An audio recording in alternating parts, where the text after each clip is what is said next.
Kalau saya ngeritik pemerintah itu adalah hak saya, maka pemerintah mau mendengar, mentaati atau tidak pun hak pemerintah juga. Oh, dia ngeritik, pantas aja karena dia nggak dapat keuntungan. Ya memang begitu dasarnya kritik itu.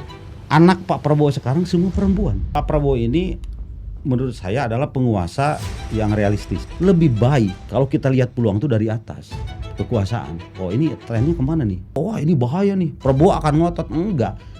Saya rasa tidak ada pemimpin di dunia ini, sekalipun Fir'aun yang tadi disebutkan, berharap, berdoa agar masyarakatnya miskin. Nggak akan ada. Bahwa sebab paling besar yang menentukan kita kaya atau miskin, sejahtera atau melarat itu bukan personal, tetapi kebijakan. Kesenjangan yang curam itu didefinisikan, yang kaya makin kaya, yang miskin makin miskin. Sekarang berubah loh. Yang kaya makin sedikit, yang miskin makin membeludak.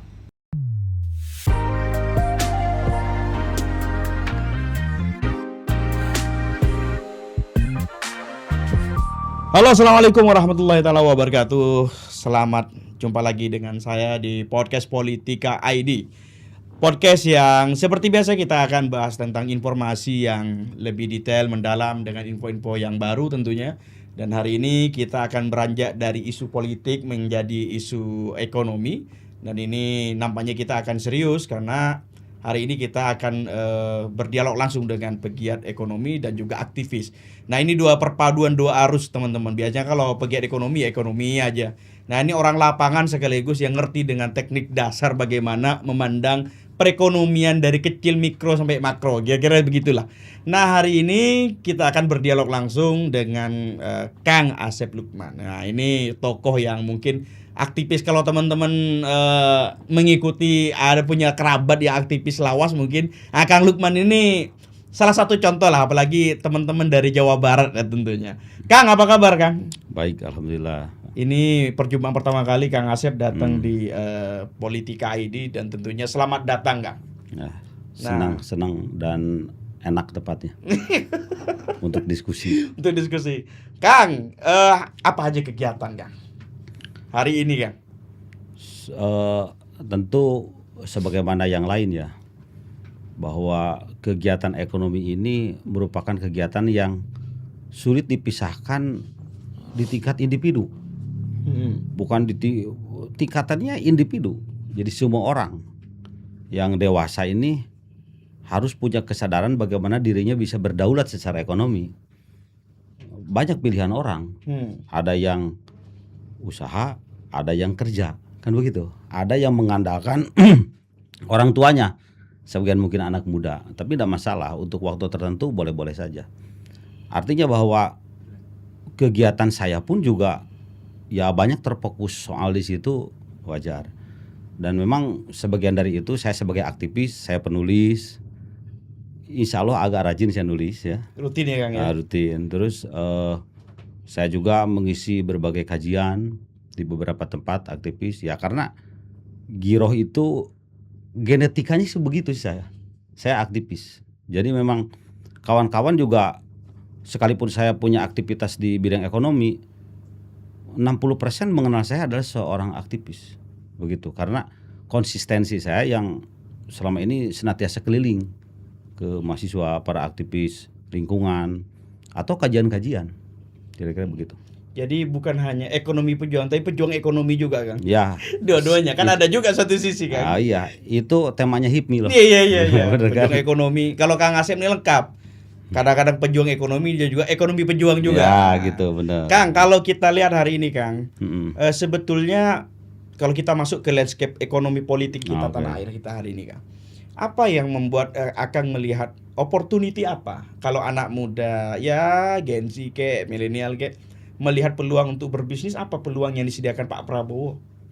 Begini, saya akan bicara lebih mendasar dulu ya. Oke. Karena kan yang ditanyanya Pak Prabowo, dan Pak Prabowo ini bukan hanya satu personal di mana dia adalah seorang tentara, enggak, dia adalah penguasa Republik Indonesia, dia adalah presiden, pemimpin partai politik.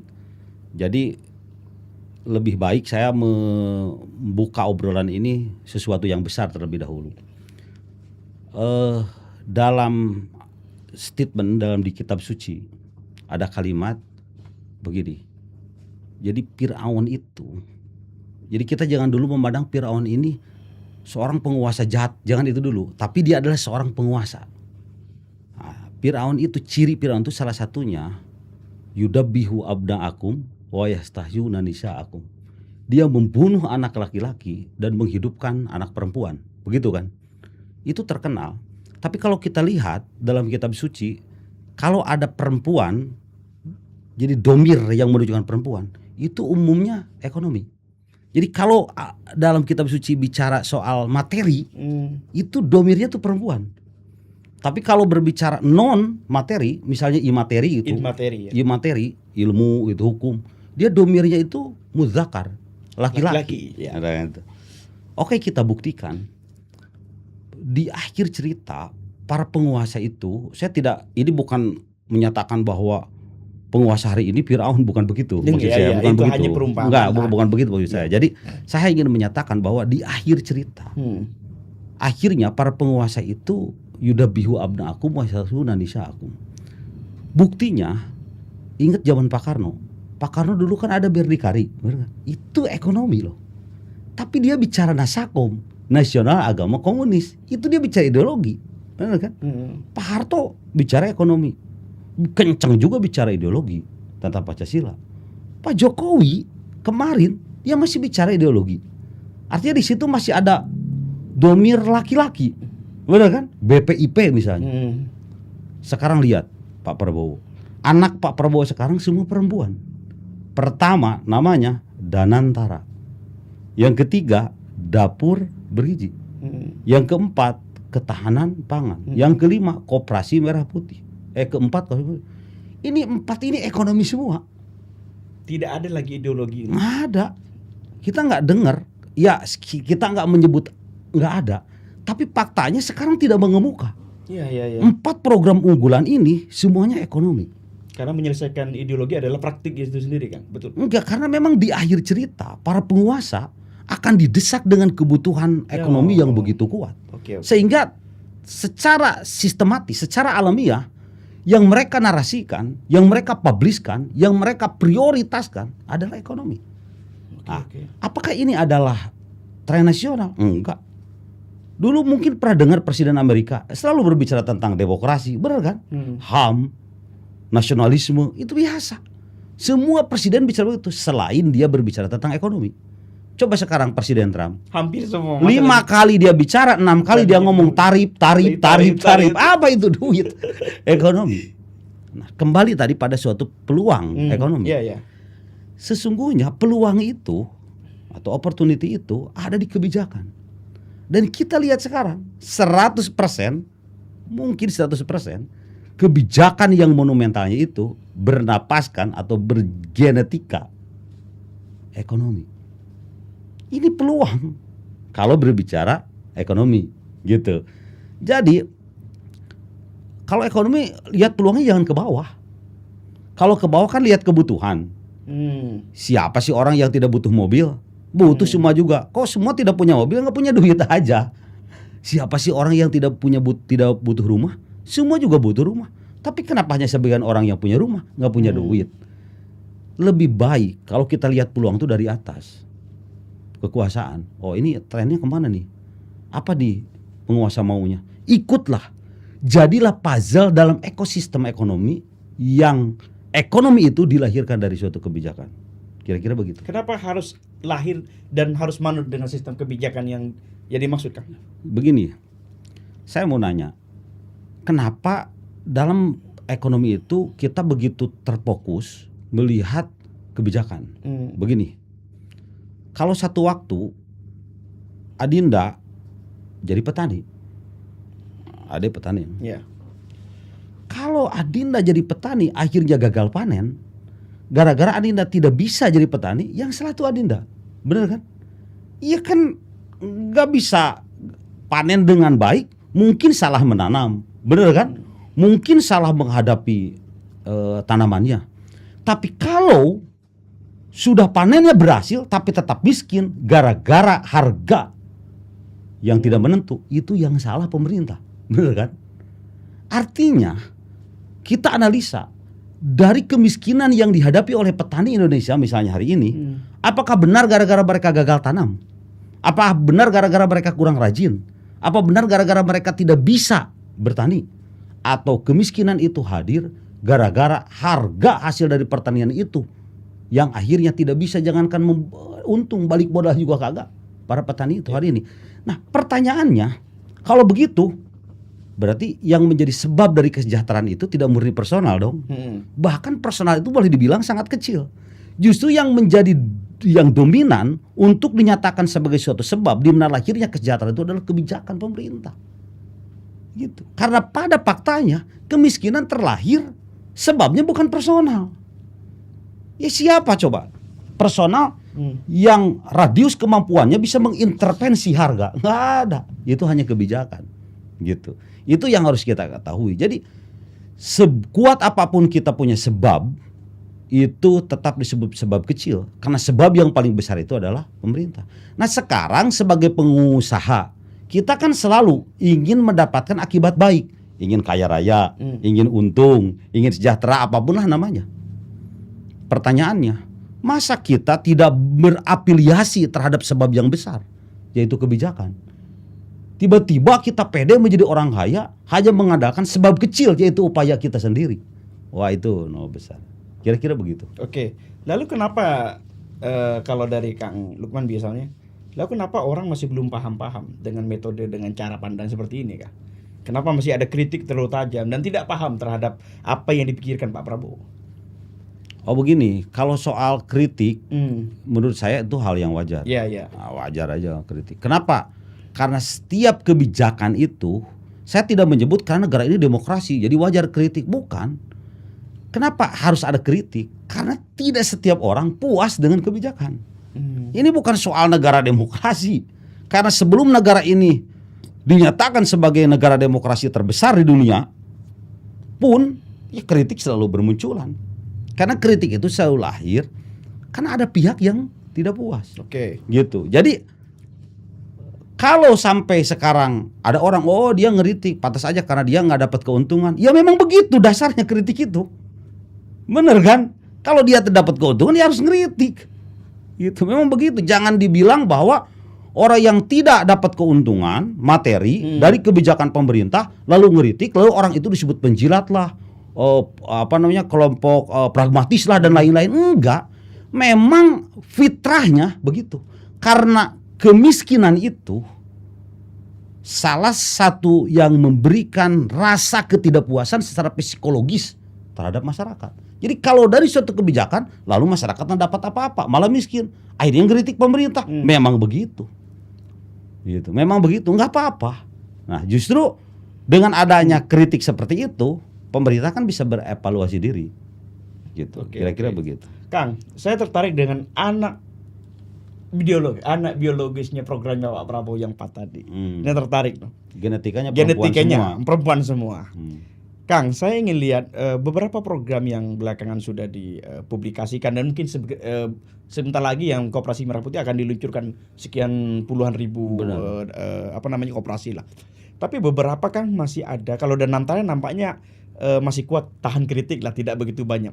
KMBG misalnya Kang. Kemudian Koperasi Merah Putih itu kan runyam sekali dan kayaknya sering menjadi objek untuk kritik yang tadi Kang. Saya ingin tanya ke Kang Lukman misalnya, sebetulnya apa keuntungan dan pertumbuhan ekonomi apa yang sebetulnya orang banyak tidak tahu dalam MBG atau Koperasi Merah Putih Kang? Saya melihat begini. Pak Prabowo ini menurut saya adalah penguasa yang realistis.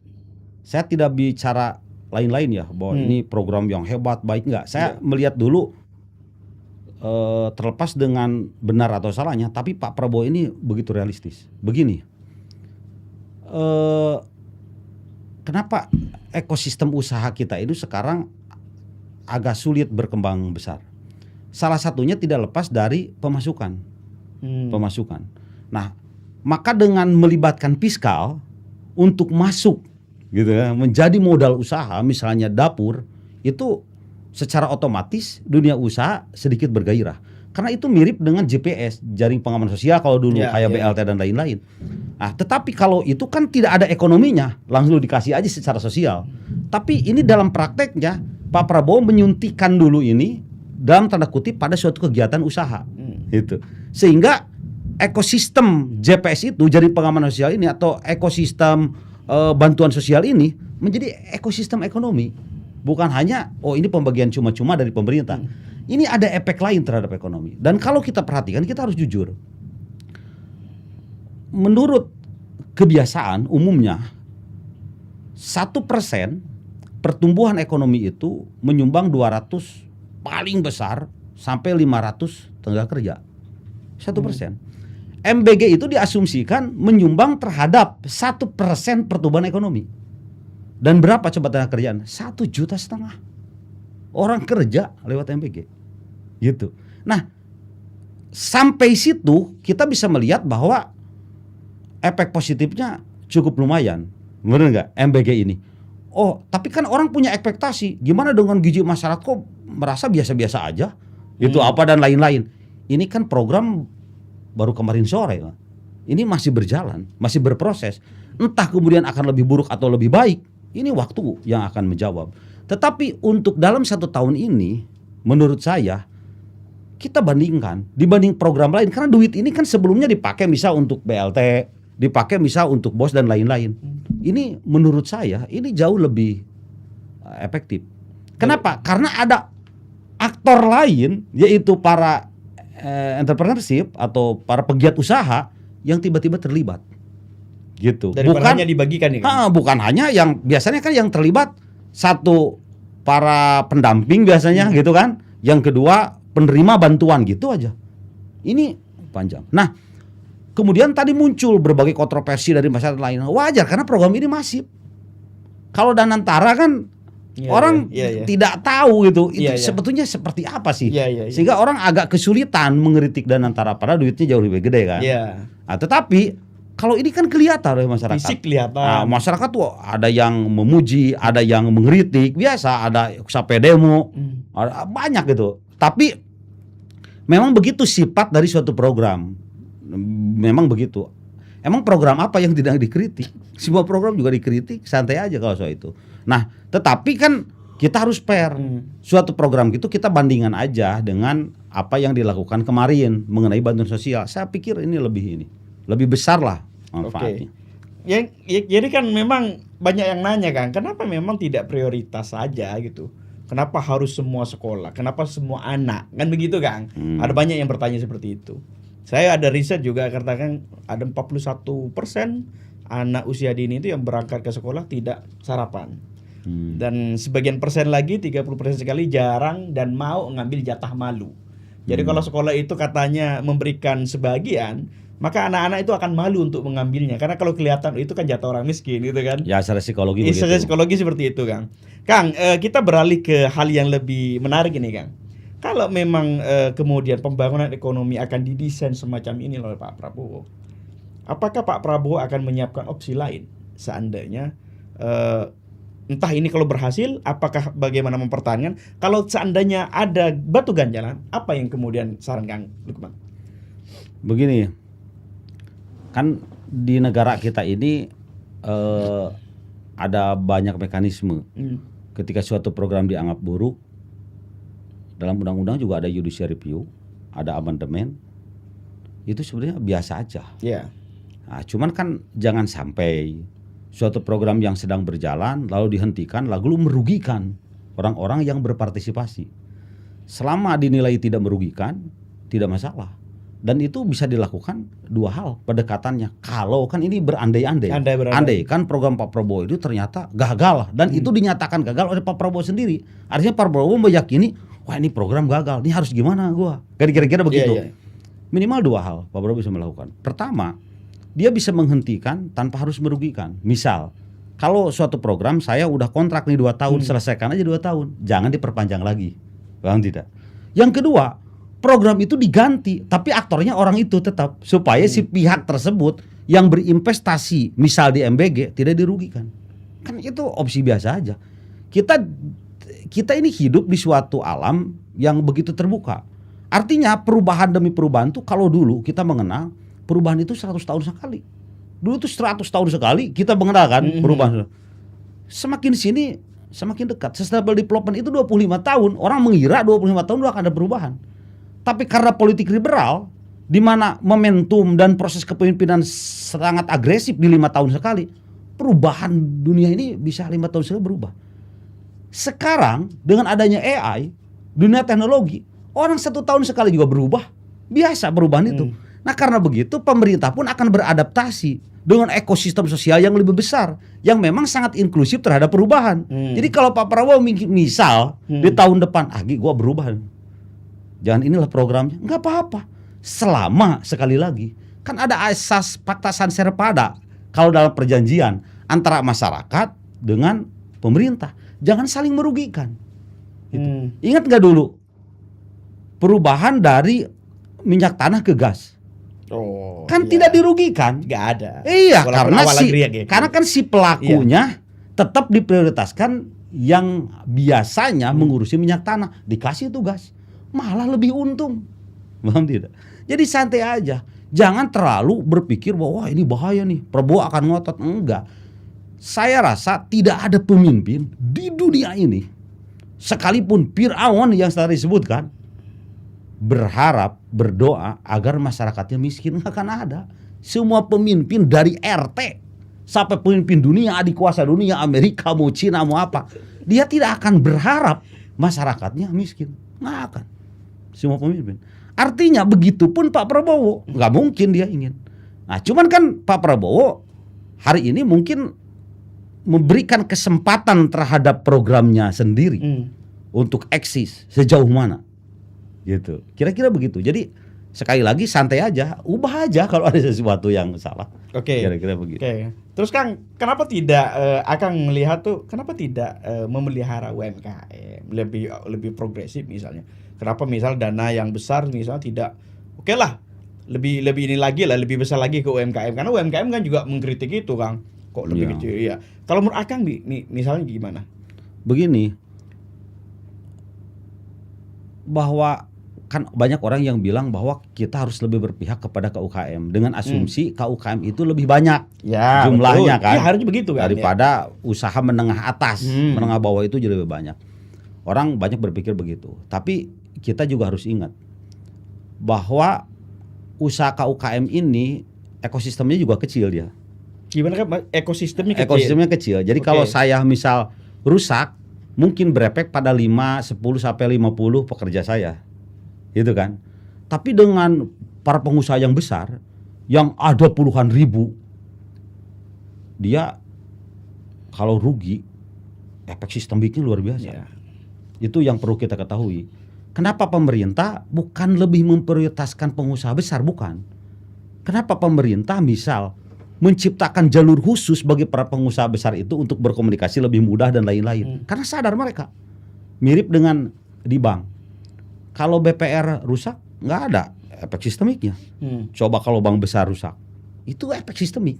Dengan demikian pemerintah sampai menyiapkan bailout kan, benar kan? Menolong, gitu. Karena bahaya ini bisa jadi sistemik. Itu yang perlu kita. Jadi kita jangan kontradiksikan antara kecil dan besar itu, gitu. Karena begitu penting. Bahkan yang kecil pun ingin besar. Artinya jadi besar ini nggak sederhana. Masa udah jadi besar dibiarkan begitu saja lalu rusak, bahaya kan? Itu yang pertama. Yang kedua, kan salah satu yang menjadi mitra atau partner ekonomi kita ini adalah industri moneter, bank. Bener kan? Bank sendiri kan tidak mau rugi. Iya kan? Masa dia kasih pinjam 5 miliar terhadap orang yang usahanya itu hanya cukup dibiayai 500 juta. Hanya gara-gara kepedulian. Ya itu kan nggak fair, dia nggak peduli pada dirinya, benar kan? Kenapa dia menyiapkan asuransi? Karena dia kesadaran tentang risiko, benar kan? Kenapa dia menyiapkan penelitian, riset terlebih dahulu sebelum uang itu dicairkan? Karena dia memahami risiko. Artinya bahwa bukan murni gara-gara ketidakberpihakan terhadap KUKM, tapi mereka berpikir tentang risiko. Gitu bang, tidak risiko mereka pikirkan, itu yang harus kita ketahui. Nah sekarang yang orang biasa jualan, mohon maaf ya, pedagang kecil, mampu nggak dengan ekosistem dan yang dia bikin usaha dan mental dia juga kemampuan dia, nyicil misalnya 1 bulan 100 juta, belum tentu mampu kan? Ya kan begitu. Jadi itu juga harus kita pahami. Artinya saya tadi katakan ekonomi ini sebagaimana Pak Prabowo tadi saya bilang ini realistis. Ini bukan soal anti itu, pro itu, bukan, realistis saja. Gitu. Kenapa liberal sekarang lebih diikuti dunia? Memang realistisnya begitu. Bukan orang lebih fanatik terhadap teori-teori liberal, bukan. Enggak, memang realistisnya begitu. Bahwa orang sekarang lebih cenderung terhadap tren pasar dan lain-lain, ini biasa. Ini realistis saja. Jadi kayak evolusi ekonomi itu memang begitu. Memang begitu. Akang masih pernah dengar gak waktu dulu ada dana 200 triliun? Oh iya. Iya. Akhirnya dana itu hanya diminta ke Bank Himbara semuanya untuk disalurkan. Kan sebagian ada yang kayaknya ada sedikit macet karena dibelikan surat berharga oleh banknya kan. Akhirnya tidak turun ke bawah kan. Iya benar. Iya masih benar. kan yang dikelola Pak Purbaya kemarin. Benar. Nah, saya ingin tanya ke Kang ini. Kenapa kemudian UMKM sebetulnya bagaimana mereka menaikkan taraf, Kang? Karena Kang Lukman tadi bilang ini kapan naik taraf gitu. Kalau masih pemain kecil terus kapan naik tarafnya gitu. Naik kelas ya. Naik kelasnya. Nah, cara mereka naik kelas itu gimana, Kang? Sebetulnya, Kang. Metodenya yang sebetulnya harus dikembangkan hari ini. Begini. Saya akan komentari dulu seperti upaya Kemenkeu atau Menteri Keuangan mengambil uang simpanan ya. Dan mereka berharap bahwa itu uang bisa diterima oleh masyarakat. Betul. Oleh kegiatan real. Nah, tapi itu pun kalau kita lihat sekarang, apakah naik pinjaman terhadap UKM? Tidak juga kan? Biasa aja dari perbankan itu. Artinya mungkin perbankan pun juga tetap, karena kalau uang tidak kembali dia yang kena risiko. Benar kan akhirnya? Iya. Akhirnya, dan lagi pula kan itu hanya semacam suatu target dari Kemenkeu, khususnya Pak Menteri Purbaya. Kalaupun ditolak juga keinginan itu tidak akan ada masalah hukum, gitu. Tidak ada masalah hukum karena itu target personal aja. Ya saya tahu dasarnya mungkin kepedulian dan lain-lain mengenai pertumbuhan ekonomi dan lain-lain. Nah itu pun mungkin salah satu upaya untuk menaikkan naikkan kelas para UKM kita. Nah begini, pertanyaannya bagaimana caranya UKM kita ini supaya bisa naik kelas? Nah kan itu begitu. PR-nya itu kan. Orang kan berpikir begitu. Begini, pertanyaan itu seperti sederhana, tapi saya sampaikan bahwa pertanyaan tersebut adalah pertanyaan yang mengglobal. Seluruh orang di dunia bertanya itu juga. Kenapa? Karena pertanyaan itu bagian dari kegiatan atau bagian dari pikiran kritis karena terlahir oleh kesenjangan. Dan kesenjangan ini bukan hanya di Indonesia, di dunia ini kesenjangan. Kesenjangan ini bisa antar keluarga, tetangga dan tetangga, bisa antar pemerintah lokal, antara kabupaten lain dan kabupaten lainnya, bisa tingkat regional, bisa tingkat nasional, bisa tingkat internasional. Dimana kalau kita perhatikan, orang Indonesia kan mikir gimana caranya supaya jadi Cina, begitu. Itu kita itu kayak UKM. Tahu nggak APBN Amerika berapa sekarang? 100.000 triliun. Kita ini 4.000 triliun. Cetek ya. Iya, kayak saya punya duit 100.000 nih, lalu saya kasih duit itu 4.000. Kalau saya punya uang 100.000, saya kasih duit 4.000. Kira-kira untuk siapa? Mungkin buat anak saya yang TK ya. Bener kan? Kelihatan kesenjangannya antara saya dengan anak saya yang TK secara ekonomi. Ya, artinya itu pertanyaan yang menggemuruh. Tahu nggak? Ketika pertanyaan itu diungkapkan oleh banyak orang, akhirnya bisa jadi gerakan loh. Gitu. Karena sesungguhnya pertanyaan itu muncul karena dia melihat kesenjangan yang begitu curam.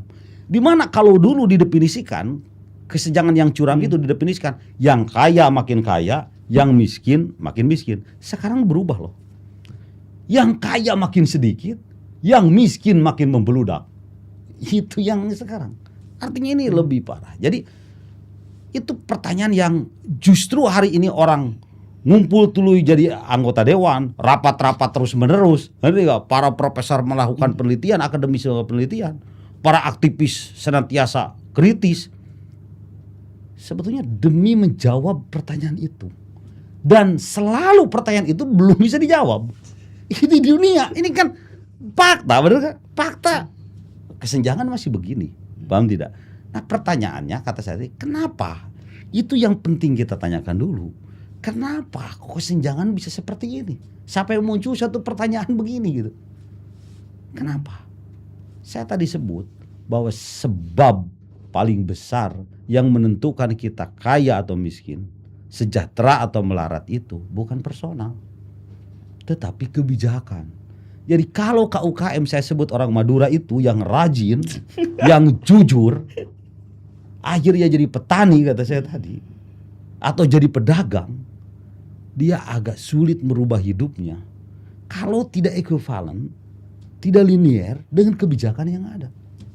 Susah sampai kapanpun gitu. Nggak akan. Mirip seseorang yang kehidupannya sebagai agamawan mengajarkan etika dengan baik, tiba-tiba dia jadi petinju, dipaksa dia harus pukul aja orang. Dia harus lebih tunduk kalau jadi petinju terhadap regulasi bertinju daripada prinsip personal dia sebagai agamawan. Benar kan? Kita kan sebagai masyarakat yang tidak bisa dipisahkan dari institusi negara ini. Nah, karena begitu, untuk menjawab pertanyaan itu tidak ada lain kecuali memang kita segera menciptakan kebijakan yang baik, yang merata, yang adil. Karena itu yang bisa menjawab. Nah, itu yang bisa. Dan itu keyakinan para aktivis. Para aktivis di dunia kan yang disebut perubahan sosial itu mereka tidak bilang petaninya harus bagus, gurunya harus bagus, enggak. Karena mereka menganggap sekalipun jadi petani dan guru itu adalah sebab, itu sebab kecil dibanding regulasi, dibanding kebijakan. Maka menurut keyakinan para aktivis itu penggiat sosial. Artinya orang yang senang memikirkan kepentingan umum daripada diri atau kelompoknya kan. Selalu para aktivis itu punya keyakinan perubahan sosial ini dimulainya dari kebijakan. Itu umum ya. Kira-kira begitu. Kalau ini nyentil tukang kelontong Madura ini. Ini menarik. Kang, saya pernah bertanya banyak. Ini kan sebetulnya diskusi lah di tengah-tengah aktivis. Atau jangan-jangan sampai ada anggapan begini kan? Atau jangan-jangan semua ruko yang di pinggir jalan itu adalah satu-satunya alat bertahan yang masih tersisa. Benar. Atau jangan-jangan begitu kan? Atau jangan-jangan orang Madura yang akhirnya masuk ke kota dan membuka toko kelontong itu adalah alasan yang tidak dibuka ke publik bahwa di kampungnya tidak tersedia apa-apa.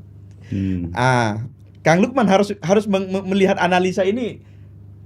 Ataukah memang jurang atau ring pelindungnya memang tidak tersedia dari awal sehingga kreativitas itu muncul tersendiri sehingga secara otomatis, atau memang negara membiarkan kreativitas itu muncul dengan ala kadarnya?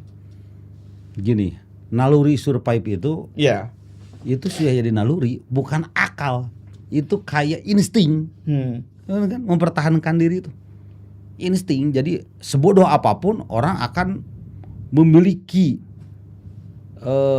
sifat atau watak ingin mempertahankan dirinya sekalipun orang cacat atau orang gila, benar kan? Atau hewan, semua yang hidup itu begitu. Nah,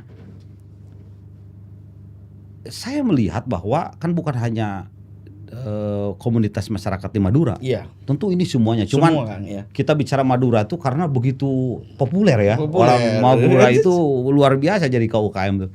Nah itu saya lihat ini. Cuman pertanyaannya dari mana ini munculnya? Saya meyakini kalau perbuatan itu muncul murni dari kreativitas personal. Bukan karena distimulusi atau didorong oleh kebijakan. Bukan. Karena ini hanya kayak intuisi cara mempertahankan hidup saja, gitu. Sehingga wajar kalau hasilnya ya KUKM, bener kan? Ya wajar. Gak naik kelas kan? Iya, gak naik kelas. Kenapa gitu Kang? Kenapa hanya KUKM terus Kang? Karena negara kan sudah sepakat adanya pemerintah, adanya negara itu, di mana negara itu di dalamnya ada pemerintah, ada sumber daya alamnya gitu, ada hukum, ada masyarakat untuk meningkatkan kesejahteraan. Artinya cara meningkatkan kesejahteraan secara masif itu hanya bisa dilakukan kalau ada kolaborasi. Dan kata kolaborasi itu disebut negara. Kan itu. Ketika parsial hanya pribadi, ya memang segitu tenaganya. Gitu. Kolaborasi itu negara. Gitu. Koalisi terbesar itu namanya negara. Gitu. Di mana di dalamnya ada kegiatan antara pemimpin dan rakyatnya yang disokong oleh legalitas undang-undang, di mana modalnya seluruh bumi air yang ada di dalam negara itu. Ya baru adanya kesejahteraan secara masif. Kalau benar, kalau salah, yang miskinnya juga bisa masif. Ya kan begitu hukumnya. Ya begitu. Terus kolaborasi misalnya Kang, gimana cara mereka yang, maaf Kang, ya secara keterampilan kan modal nekat rata-rata UMKM kita kan ada yang hanya modal sekian, hanya bisa membuat usaha sekian Kang. Terus bagaimana kemudian mereka bisa berkolaborasi dengan technical kebijakan pemerintah misalnya. Oke, mungkin secara pengalaman mungkin kurang terbatas, akses ke beberapa pengambil kebijakan juga tidak ada Kang. Nah bagaimana kemudian, apakah mau jemput bola atau bola duluan harus nyampe ke pemerintah? Enggak, karena kalau berbicara pemerintah dengan rakyat, sejujurnya nggak setara. Pemerintah itu bagaimanapun subjek, rakyat itu bagaimanapun objek. Kita harus jujur deh. Kita jangan sok-sokan negara demokrasi di mana dari rakyat oleh rakyat untuk rakyat, sehingga kita punya ada jebakan epistemologis, sehingga kita menganggap bahwa rakyat ini begitu superior. Dia adalah subjeknya. Kalau paling rendah kita menyebut setara. Enggak. Kita harus jujur deh dengan keadaan. Enggak. Faktanya rakyat itu adalah objek. Karena rakyat itu adalah objek dan yang menjadi subjek ini adalah pemerintah. Bagaimana orang sejahtera dengan kebijakan itu jangan inisiatif rakyat. Itu harus jadi inisiatif pemerintah. Itu. Ya iya, kalau itu harus dimulai dari inisiatif rakyat, maka kita akan menemukan ada rakyat yang bodoh, nggak ngerti regulasi. Ada rakyat yang tidak punya akses. Dia tidak bisa melihat opportunity dari suatu regulasi. Pasti. Karena kita ingin ini dimulai dari rakyat. Nggak bisa. Justru ini harus menjadi kesadaran pemerintah. Jadi mana pemerintah sadar betul, rakyat gua kalau gua nggak ngangkat nih derajatnya, sampai kapanpun nggak naik kelas. Bukan tidak boleh rakyat yang berpikir duluan. Bisa kata rakyat nih, bagaimanapun saya ini harus lihat regulasi supaya saya bisa naik kelas. Bukan tidak boleh. Tapi yang wajib punya pikiran itu pemerintah. Paham tidak? Itu jadi kita harus tahu. Jadi bukan rakyat ya. Kalau rakyat itu objek. Gitu. Oke. Ya mirip, tahu nggak pasien sama dokter gitu lah, kira-kira begitu. Sehingga kalaupun seorang pasien makan obat, dia kan tetap bukan aktor dari cara makan obat pun bukan. Lu makan 3 kali sehari itu kan dokter yang kasih resepnya. Bener kan?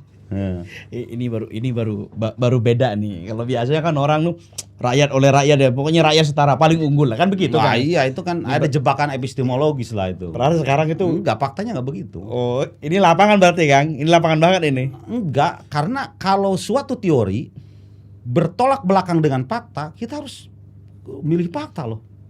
Itu final, mutlak.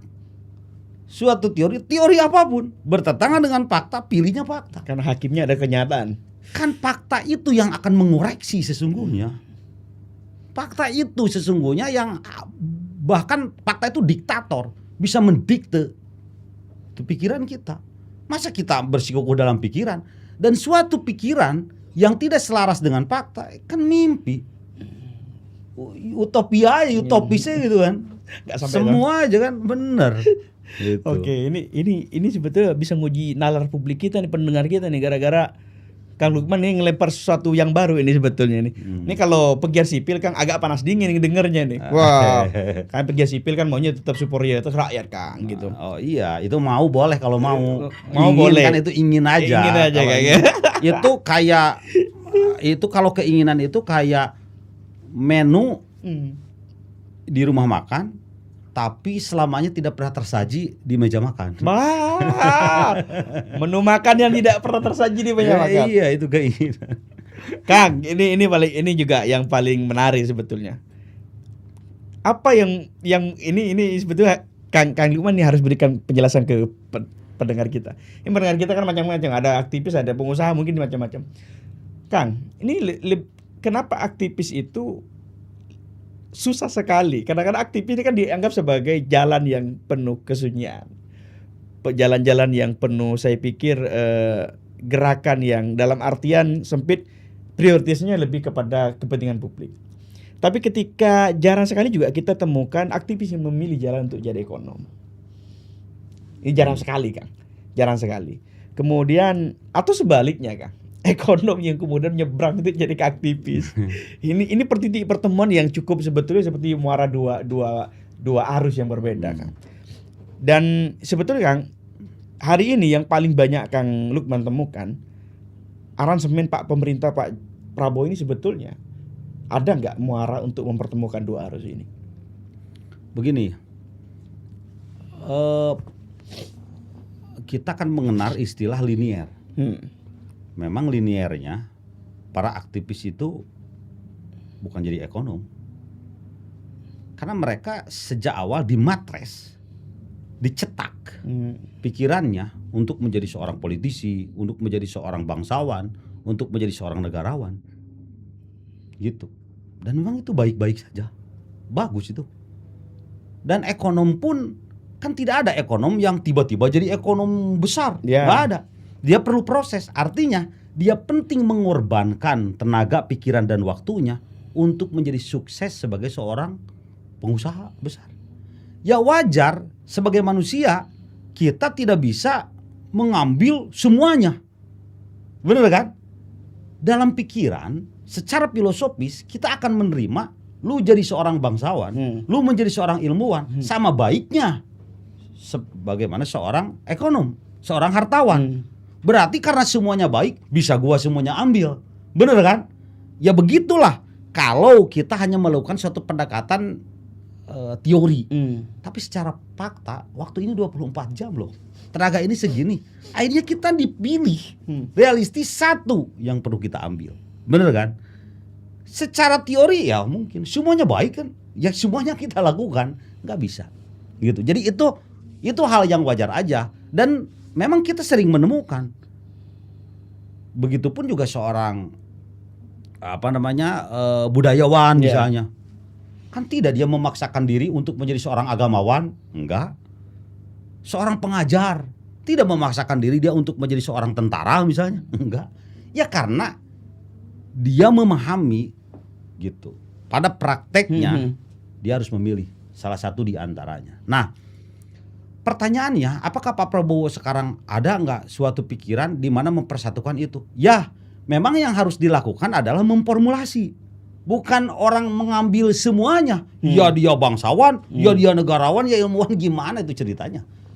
Yang paling mungkin adalah memformulasi. Diorkestrasi kan. Misal, orkestrasi yang dilakukan oleh seorang Soekarno, dia merujuk terhadap ideologi. Berbeda-beda nih ideologi. Disatuin sama dia sehingga muncul kata Nasakom. Pak Harto kan beda pendekatannya. Kalau Pak Harto kan institusional. Oh, lu nih apa? Pemuda, oh buat KNPI. Lu apa nih? Agamawan, oh buat MUI.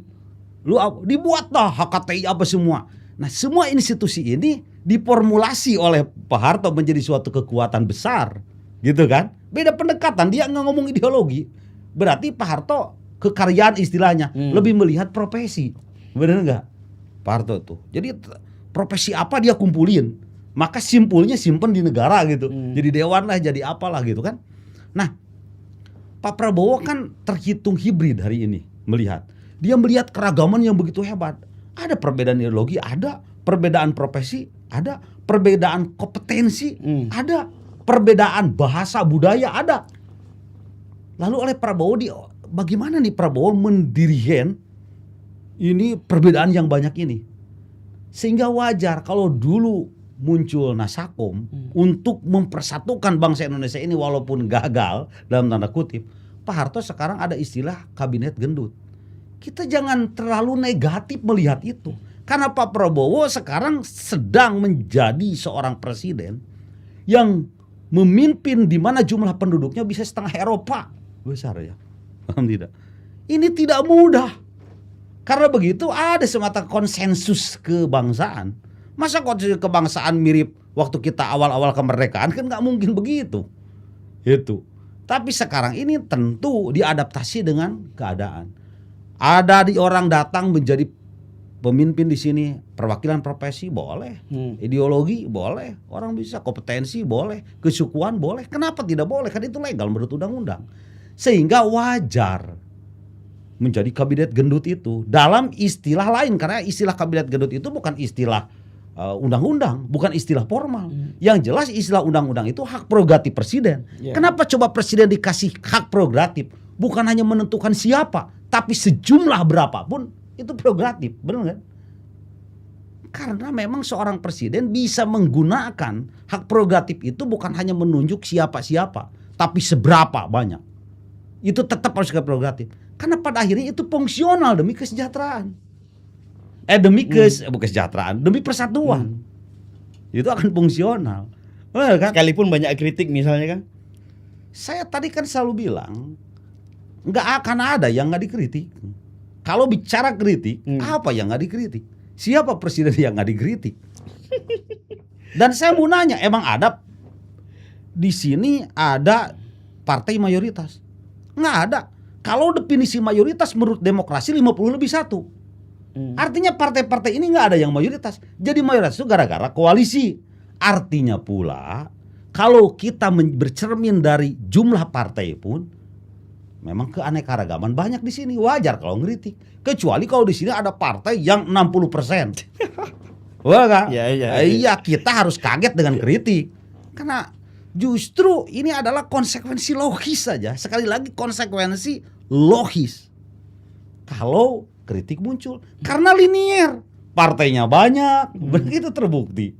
Itu baru ngumpul kalau ada koalisi, orangnya banyak. Budayanya banyak, ya harus banyak kritiknya, biasa aja itu mah. Oke, yang ini yang terakhir ya, yang terakhir ini sebetulnya dari tadi ini sudah menarik, ini udah main ke hulu ini sebetulnya ini. Kita tarik dulu lah. Ini menjadi muara yang nanti kita menjadi puncak dari diskusi kita hari ini. Kang Lukman, misalnya ada hal yang perlu ditanyakan, Kang. Boleh minum ya? Saya? Oh, boleh Kang, boleh Kang. Okay. Karena negara ini tidak melarang kalau untuk minum. Kang, saya ingin juga bertanya ke Kang Lukman misalnya. Yang jadi khawatir hari ini kan sebetulnya adalah banyak orang yang mengkritik, melakukan kritik atau evaluasi entah di segmen generasi kita, mulai dari level Gen Z atau level yang terbaru lah atau milenial kan. Ini kritik yang didasarkan atau pandangan mereka adalah ketakutan dan kegagaman atau kecemasan yang mungkin akan terjadi ya karena memang sesuatu itu kan masih 2 tahun perjalanan Pak Prabowo misalnya. Jadi mereka agak suatu kekhawatiran yang cukup tinggi lah, entah masa depan, entah mungkin kesejahteraan atau mungkin santuna atau kan kita masih memandang ini masih gelap Kang bagi pandangan anak-anak Gen Z Kang. Nah, kalau anak Gen Z ingin melihat politik yang terlalu besar seperti ini, yang kita diskusikan terlalu besar sekali kan, apa yang perlu dilihat mereka oleh generasi-generasi yang levelnya dalam artian masih melihat itu sesuai bagaimana media sosial setiap hari mereka konsumsi? Begini, di Indonesia ini kan kalau berbicara populasi yang mayoritas itu kelompok muda, benar kan? Yang mayoritas itu. Dan memang kegiatan kelompok muda kita ini cukup berbeda dengan kegiatan kelompok tuanya ketika dia sebut saja mengapresiasi sesuatu atau mengkritik sesuatu, agak berbeda memang.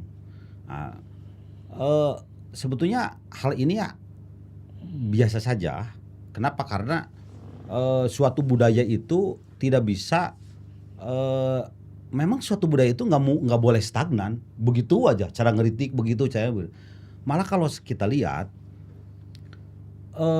dulu kebayang nggak kalau mau ngeritik ke pemerintah dan supaya kita bisa didengar oleh publik, infrastruktur kita kan begitu manual, kita turun ke jalan begitu aja ngemacetin segala macam.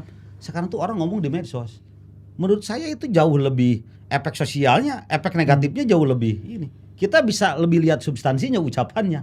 Tapi dulu kan kalau kita demo, polisi itu malah lebih sibuk mengamankan lalu lintas gitu, yang terganggu proses aktivitas masyarakat oleh yang demo. Padahal yang demo juga baik, dijamin undang-undang. Sekarang itu justru dengan adanya media sosial, pemerintah bisa lebih fokus mendengar, dan secara algoritmatik pemerintah juga bisa mengambil konklusinya. Kan mudah dengan AI itu. Lebih mudah sebetulnya. Kita saya tidak melihat ini suatu tindakan yang lebih horor gitu. Enggak, biasa aja gitu. Nah, cuman yang perlu kita ketahui dalam proses interaksi antara masyarakat dengan pemerintah, khususnya dalam soal kritik, begini. Kan hak kata orang. Ngeritik pemerintah itu hak masyarakat. Benar kan? Harusnya kalimat itu jangan titik, itu koma, harus dilanjutkan. Kalau saya ngeritik pemerintah itu adalah hak saya, maka pemerintah mau mendengar, mentaati atau tidak pun hak pemerintah juga. Bang, tidak. Itu kan punya hak yang sama. Gitu. Jangan semua kritik kita ingin dilakukan oleh pemerintah. Enggak, pemerintah punya hak loh untuk memilih, memilah, menyatakan tidak, iya, menciptakan prioritas, dia punya hak. Gitu. Nah, cuman yang jadi masalah muncul istilah memaksakan kehendak, baik dari masyarakat atau pemerintah. Misal, masyarakat selalu ingin kritikannya dilakukan oleh pemerintah. Sementara pemerintah sadar suatu program itu setidak-tidaknya harus didorong oleh 3 hal. Pertama, kebijakan setidak-tidaknya yang benar itu 4 hal. Yang pertama adalah harus kompetensi. Ada nggak kompetensinya ketika masyarakat pengen sesuatu gitu? Yang kedua, ada nggak undang-undangnya? Legal nggak? Kan harus legal dulu. Yang ketiga, ada nggak dukungannya? Kalau nggak ada dukungan DPR, lain-lain nggak bisa. Yang terakhir itu yang terpenting, ada nggak anggarannya? Kadang-kadang kan masyarakat tidak melihat aspek itu, sehingga suatu program pengennya jadi karena dianggap bagus. Nggak bisa begitu. Itu sekalipun bagus, kalau tidak ada 4 aspek itu bisa gagal loh. Pertanyaannya, yang menyediakan aspek itu siapa? Ya kan pemerintah. Gitu. Jadi kita jangan selalu terfokus nih pemerintah kan gua udah kasih masukan bagus, kenapa nggak dilaksanakan? Jangan begitu deh. Karena sebagus apapun tanpa 4 hal tadi nggak bisa tuh program dilakukan. Artinya kan perlu waktu, perlu proses. Nah, di lain pihak pemaksaan kehendak pun suka datang dari pemerintah juga. Gitu. Bukan hanya oleh masyarakat. Contohnya apa? Pemaksaan dari pemerintah. Karena mungkin suatu pemerintah takut legitimasi politiknya dicabut. Akhirnya dia jadi memberangus suara-suara masyarakat. Kan itu lebih pada kepentingan rejim. Benar nggak? Bukan kepentingan negara. Ya, memang kita. Tetapi maksud saya di sini kita dalam rangka menyampaikan sesuatu itu harus fair. Itu harus fair. Ya kembali ke pertanyaan tadi. Ya begitupun yang dilakukan oleh generasi Gen Z dan lain-lain. Ya sama. Janganlah kita menganggap ini generasi Gen Z, ini milenial, seolah-olah diskriminasi terhadap kompetensi. Benar kan? Mereka kan hanya Gen Z, mereka bisa ditipu juga, kan seolah-olah begitu. Oleh politik pencitraan juga bisa, mereka gagal paham soal negara. Jangan dah. Mereka itu manusia. Apalagi kelompok milenial. Sekarang tuh mereka sudah punya anak. Dulu mungkin 10 tahun ke belakang kalau kita ngomong milenial itu anak kecil artinya. Sekarang tuh kelompok milenial udah dewasa. Udah dewasa semua. Udah menjadi bapak, udah menjadi suami. Gitu. Dia pasti, kita tidak bisa kata milenial itu sama sekali bukan untuk mendiskriminasi rasa, perasaan dan pikiran manusia. Tapi kata milenial itu hanya muncul yang paling jelas itu adalah metode aja. Metode mereka ngeritik berbeda memang, budaya mereka, tapi kebutuhan asasinya sama. Sama, mereka juga ingin sejahtera, hidup aman, sehat, sama lah gitu. Sebagai masyarakat dengan adanya kata milenial dan Z, dia tidak perlu takut kita. Sama, mereka manusia kok. Ya kira-kira begitu. Oh, jadi menurut Kang Lukman ini berarti kalau pemerintah diminta untuk berbenah, ya artinya kan masyarakat yang mengkritik harusnya menjadi warga yang baik juga, berusaha untuk menjadi warga yang baik. Begitu kan juga kan? Ada kewajiban seperti itu juga kan? Kalau seperti itu kan kayak yang menyalahkan masyarakat. Masyarakat itu tidak baik. Saya nggak mau pakai kalimat itu. Enggak kan? Kaya. Kesannya begitu. Enggak. Masyarakat itu, saya bilang kalau soal baik atau tidak, masyarakat Indonesia baik. Bumi, air dan segala isinya dikuasai oleh negara dan sebesar-besarnya digunakan demi kehidupan rakyat Indonesia. Artinya kalimat itu udah menunjukkan suatu transaksi besar di mana masyarakat percaya kepada pemerintah. Silakan kelola. Benar kan? Yang kedua, apa yang dikelola dirinya juga dipajaki, dia bayar pajak. Udah baik loh. Sisi mana masyarakat Indonesia tidak baik? Udah baik ini. Itu. Cuman suatu kebaikan itu persis kita punya badan. Nah, kita punya badan nih. Baik kan? Kan tetap menuntut melakukan tindakan baik lain. Harus makan, harus apa. Pada prosesnya, paham tidak? Ya. Tidak ada istilah kebaikan, itu final. Benar enggak? Ini kan menuntut di mana satu kebaikan itu menurut hukum kausalitas perlu bisa menciptakan kebaikan yang lainnya. Kita makan kan baik. Coba kalau tapi makan yang baik menuntut kita untuk beraktivitas. Karena kalau tidur mulu kita bisa sakit. Bisa obesitas, benar kan? Bisa glukosa. Benar kan itu? Artinya menuntut. Nah, pada dasarnya masyarakat Indonesia ini udah sangat baik. Sangat baik. Tinggal mungkin karena kebaikan itu tidak bisa dihentikan, lalu kita euforia merasa hebat dengan telah berbuat baik. Tinggal mungkin apa yang bisa kita tindak lanjuti sebagai masyarakat. Pesan saya sih simpel. Tolonglah, baik masyarakat atau pemerintah, realistis saja dengan keadaan hari ini. Realistis. Ini realistis. Pesan singkat dan padat dari Kang Lukman. Jadi harus realistis. Kang, terima kasih Kang. Ini hampir sudah sejam kita. Udah ya. Udah sejam kita berdialog ini panjang lebar ini. Ini pasti bergumul-gumul lah nanti di kolom komentar kita ini. Karena mungkin ada perspektif baru yang biasanya orang yang cenderung melihat pemerintah kurang baik akan menggeronyam ini. Pandangan baru ini kayaknya kan. Tapi Kang Lukman setidaknya memberikan lah beberapa fatsun-fatsun baru tentang bagaimana menegakkan pemerintah yang baik, kemudian bagaimana mengelola kritik yang baik, kemudian porsi-porsi kritik yang sebetulnya yang membangun dan sebagainya. Dan ini baru perspektif baru karena dilakukan oleh aktivis langsung. Ini bisa jadi teman-teman nanti bisa berdialog langsung. Mudah-mudahan Kang Lukman nanti bisa datang kembali karena Kang Lukman ini cocok nanti kalau nanti pembahasannya masuk kepada bagaimana pembingkaian program pemerintah yang entah itu berhasil lagi beranjak atau masih bagaimana. Nanti kita undang lagi Kang Lukman, siapa tahu nanti Kang Lukman masih bersedia dan masih berputar di sekitaran Jakarta. Kang Lukman terima kasih. Mudah-mudahan sehat selalu dan aktivitasnya lancar. Dan saya Melki Amroskeli mengucapkan terima kasih teman-teman. Tetap di channel kita Politika ID dan sampai jumpa lagi dengan tema-tema yang lebih baru. Assalamualaikum warahmatullahi wabarakatuh. Waalaikumsalam warahmatullahi wabarakatuh.